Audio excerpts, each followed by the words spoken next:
नमस्कार मित्रांनो, शोध रहस्याचा या चॅनलवर आपल्या सर्वांचं पुन्हा एकदा स्वागत आहे. जर आपण या चॅनलवर पहिल्यांदाच आले असाल तर चॅनलला सबस्क्राईब करायला विसरू नका आणि सोबत बेल आयकॉनचं बटन दाबा, म्हणजे येणाऱ्या व्हिडिओचे अपडेट तुम्हाला नियमितपणे मिळत राहतील. आज आपण जी कथा ऐकणार आहोत त्या कथेचे नाव आहे हाक. सदर अनुभव माझ्या मित्राच्या ऑफिसमध्ये काम करणाऱ्या एका व्यक्तीने त्याला सांगितला आहे, परंतु त्यांचे नाव त्यांनी गुपित ठेवण्याची आमच्याकडे विनंती केली आहे.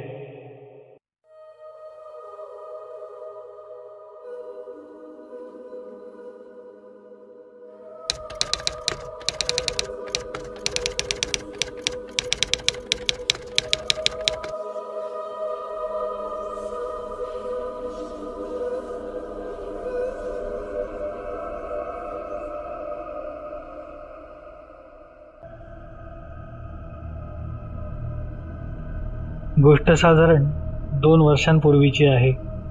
माझे नुकतेच लग्न झाले होते आणि माझ्या पतीच्या नोकरीच्या गावात आम्ही राहण्यास आलो होतो.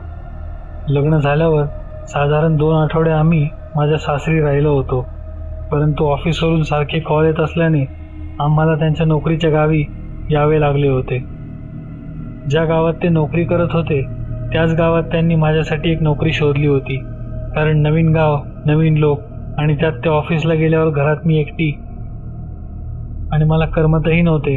त्यामुळेच वेळ कटेल आणि थोडा विरंगुळा होईल म्हणून मी नोकरी करायला तयार झाले होते. आम्ही त्या घरात शिफ्ट झालो तेव्हा सुरुवातीचे काही दिवस अगदी छान गेले. नवीन घर, नवा संसार, नवी नोकरी आणि नवीन गाव मला अतिशय छान वाटत होते आणि मला कल्पनाही नव्हती की माझ्या आयुष्यात पुढे काय वाढून ठेवले आहे. ते दिवस होते पावसाळ्याचे. सोसाट्याचा वारा सुटला होता आणि धो पाऊस पडत होता.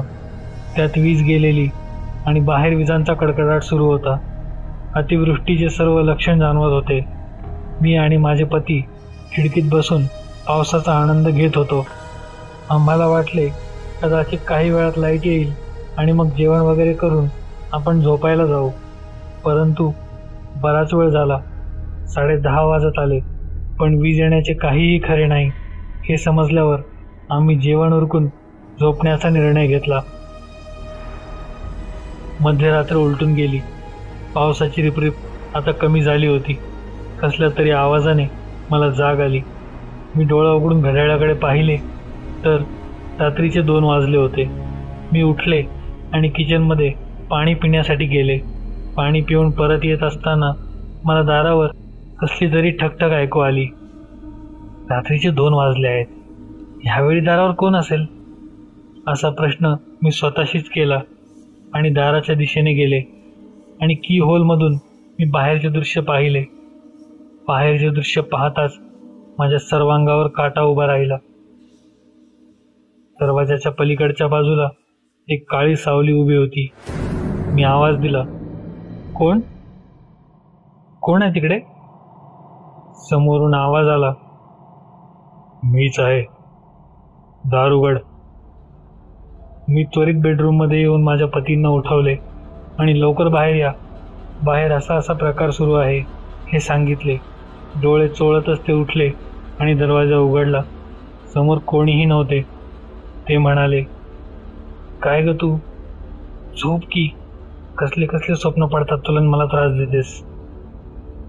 त्यांचे ते बोलणे ऐकून मला थोडे वाईट वाटले, पण त्यापेक्षा जास्त मी थक्क होते की आत्ताच कोणीतरी बाहेर होते पण अचानक गेलो कुठं.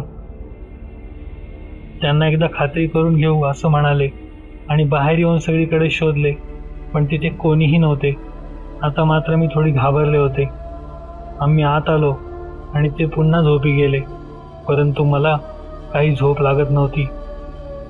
फार तर फार 10 मिनिटे उलटली असतील. पुन्हा मला तीच ठकठक ऐकू येऊ लागली. सोबतच एक आवाज आला, तुला सांगितलं ना, मीच आहे, दार उघड, त्याला उठवू नकोस. आता मात्र माझी भीतीने गाळण उडाली होती.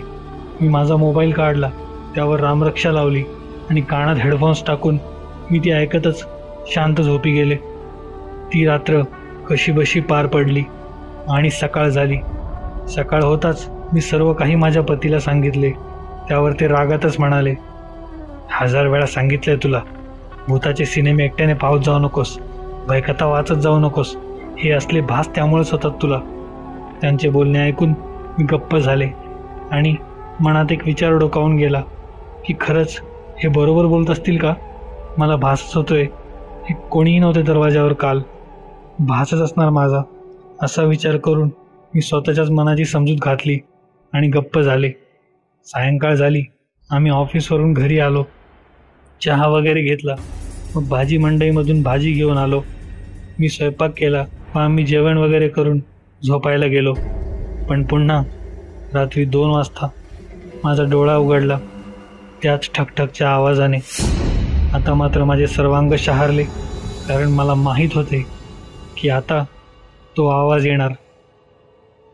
दार उघड, मला आत यायचं आहे, मी केव्हाचा उभा आहे. मी अक्षरशः त्या आवाजाने रडायलाच लागले. आता मला काही सुचत नव्हते. नवरा माझ्या बोलण्यावर विश्वास ठेवत नव्हता. आता तर ती दारावरची ठकठक अधिकच तीव्र होऊ लागली होती आणि ती हाक मला परत परत ऐकू येत होती. मी पुन्हा आदल्या रात्रीप्रमाणे रामरक्षा लावून हेडफोन्स कानात टाकून ती ऐकता ऐकता झोपी गेले आणि मला झोप पण लागली. सकाळी जाग आली तेव्हा माझे अंग तापाने फणफणत होते. परंतु ऑफिसमध्ये अर्जंट काम आल्यामुळे माझ्या पतीला इच्छा नसताना सुद्धा मला एकटीला सोडून जावं लागलं. जाताना त्यांनी शेजारच्या वहिनीला आमच्याकडे येऊन बसायला सांगितले. ते ऑफिसला निघून गेले.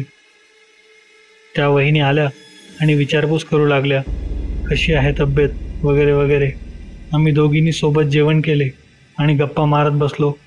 बोलता बोलता माझ्या तोंडून रात्री घडत असलेला सर्व प्रकार त्यांना सांगण्यात आला आणि त्यांच्या चेहऱ्याचा रंगच उडाला. त्यांचे डोळे अक्षरशः विस्फारले होते.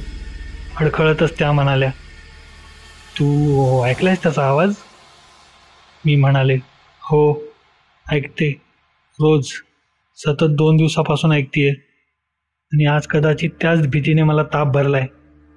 त्यावर त्यांनी मला जे सांगितले ते ऐकून माझा जीव जायचाच बाकी राहिला होता. त्या सांगू लागल्या, तुम्ही इथे येण्याच्या काही महिन्याआधी एका जोडप्याने ही खोली भाड्याने घेतली होती. अगदी सुखी संसार होता त्यांचा. तिचा पती एका लोखंडाच्या फॅक्टरीमध्ये काम करायचा आणि त्याला घरी यायला कधी कधी उशीर व्हायचा. एके रात्री तो येत असताना एका गाडीने त्याला अतिशय गंभीर प्रकारे उडवले आणि तो तसाच रक्ताळलेल्या अवस्थेत घरी आला. त्या रात्री मुसळधार पाऊस सुरू होता आणि विजांचा कडकडाट सुरू होता. तो घरी आला आणि जोरजोरात दार वाजवू लागला, परंतु त्याची पत्नी गाढ झोपलेली होती. तो तसाच दारापुढे कोलमडला. सकाळ झाली. आजूबाजूच्या काकू जेव्हा झाडायला आल्या तेव्हा त्यांनी त्याला पाहिलं आणि जोरात किंकाळल्या. त्याचे मृत शरीर तसेच दारात पडलेले होते. कदाचित रात्रीच्या धो-धो पडणाऱ्या पावसामुळे आणि विजांमुळे त्याच्या पत्नीला त्याचा आवाज ऐकूही गेला नव्हता. या घटनेनंतर बऱ्याच जणांनी त्यांना त्याच अवस्थेत या एरियामध्ये पाहिले आहे आणि तुमच्या येण्याच्या काही दिवसाआधी एक कुटुंब इथे राहत होते. त्यांना पण हेच भास झाल्यामुळे त्यांनी हे घर सोडले होते. त्या वहिनी जेव्हा हे सर्व सांगत होत्या तेव्हा त्यांच्या चेहऱ्यावरची भीती मला स्पष्ट दिसत होती. मी माझ्या पतीला हे सर्व सांगितले आणि सगळं ऐकल्यानंतर त्यांनीसुद्धा 1-2 जणांना याबद्दल विचारले असता ते सुद्धा हेच म्हणाले आणि त्यांचा माझ्यावर विश्वास बसला. काही दिवसातच आम्ही ते घर सोडले आणि दुसरीकडे राहायला आलो. पण आजही ते सर्व आठवलं की माझ्या अंगावर काटा आल्याशिवाय राहत नाही. तुम्हाला जर हा अनुभव आवडला असेल तर व्हिडिओला लाईक नक्की करा. हा अनुभव तुम्हाला कसा वाटला हे कमेंटद्वारे कळवायला विसरू नका. जर आपण चॅनलवर पहिल्यांदा आले असाल तर चॅनलला सबस्क्राईब करा आणि सोबत बेल आयकॉन दाबा, म्हणजे येणाऱ्या व्हिडिओजचे अपडेट तुम्हाला भविष्यात मिळत राहतील. त्याचबरोबर हा व्हिडिओ आपल्या सर्व मित्रांना शेअर करून चॅनलला सपोर्ट करा. धन्यवाद.